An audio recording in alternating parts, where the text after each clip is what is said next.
Hello, welcome to RSNA 2021. My name is Brian Casey, Editor-in-Chief of AmpMini.com. We have with us right now the PACSman, Michael Cannavo, and he's well known as for his expertise in PACS for many years, but now he's recently branched out into artificial intelligence and has been walking the floor of McCormick Place this week at RSNA, looking at all the wares that the AI vendors are selling. Mike, thanks for being with us today. Thank you for inviting me, Brian. So AI obviously is the hot topic at the meeting this year. What kind of stuff have you been seeing out there? This used to be a radiology meeting with AI on the side. Mm-hmm. Now it's become almost an AI meeting with radiology on the side. Yeah.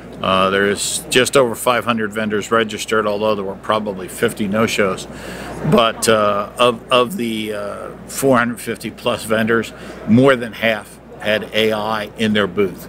The only downside that we run into, or challenge that we run into, is that there is no standard definition yet of what is and isn't AI. So everybody has AI in their booth, but they're not necessarily going ahead and meeting the clinical definition of AI, which is the integration of many various clinical systems, pathology, lab, EMR, things like that, putting it all together and coming up with a diagnosis. Most of it is really glorified CAD at this stage.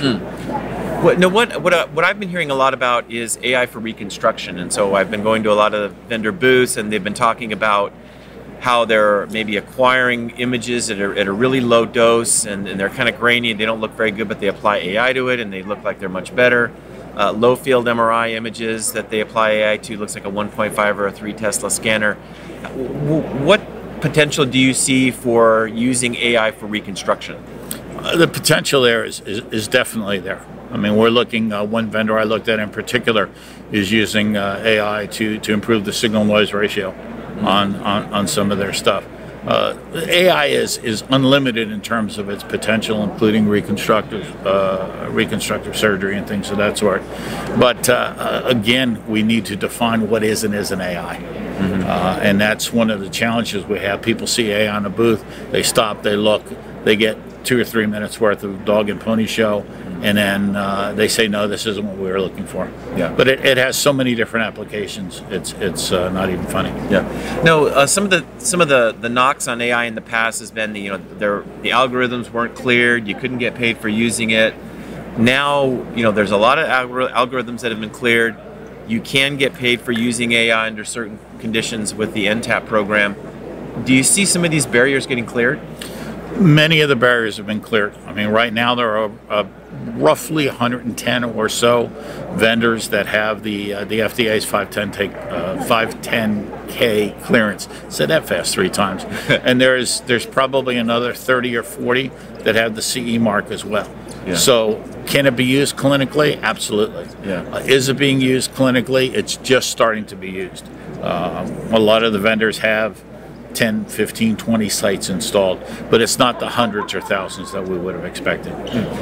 What can be done to make AI used more often in an actual clinical setting to increase that adoption rate? The biggest thing has to be, unquestionably, has to be showing some kind of return on investment. Sure. You have to justify the purchase. And right now, AI is a cost center, it's great for patient care, which is why you see AI so much in academic facilities and others. But once we get through, come up with a good ROI, and once we can get the price down to a price point where it's not going to impact reimbursement on the radiologist, it's not going to impact the facility, then you're going to see AI growth spike.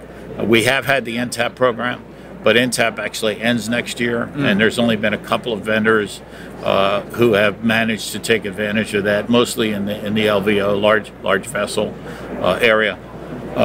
There have been some that are in the Category 3, but that is not Category 1 where it's mandatory reimbursement. Category 3 is it's up to the individual facility, or the healthcare provider, to go ahead and make the determination whether there is reimbursement or not. Yeah. But it's a start. You have to start somewhere. Oh, cool. How's it feel to be back in Chicago for RSNA? Cold. You're from Florida. Yeah. No, it's I didn't expect, honestly, I didn't expect to be back here this year. It's good to see some people. It's interesting to look at the show dynamics because while we don't have anywhere near the 52,000 or so that we had in 2019, I think the attendance is somewhere around 19,000, and then 4,000 that's virtual. The quality of the attendees is much higher. That's what everyone that I talked to said, is that there's not as many people, but the quality of what they're seeing is much higher, and they're having really valuable conversations, and also they're getting to spend more time with people. Exactly. They don't have people looking over your shoulder, barging in on your presentations. Right. You get to see who you want when you want to see them.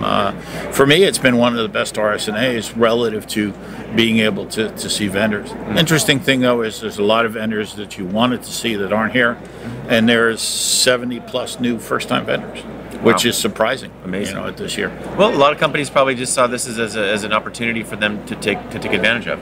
Exactly. Exactly. All right. Take a chance. Cool. Yeah. All right. Well, Mike, it's always great talking to you. Thanks for coming. And signing off for AmpMini.com, my name is Brian Casey. Thank you.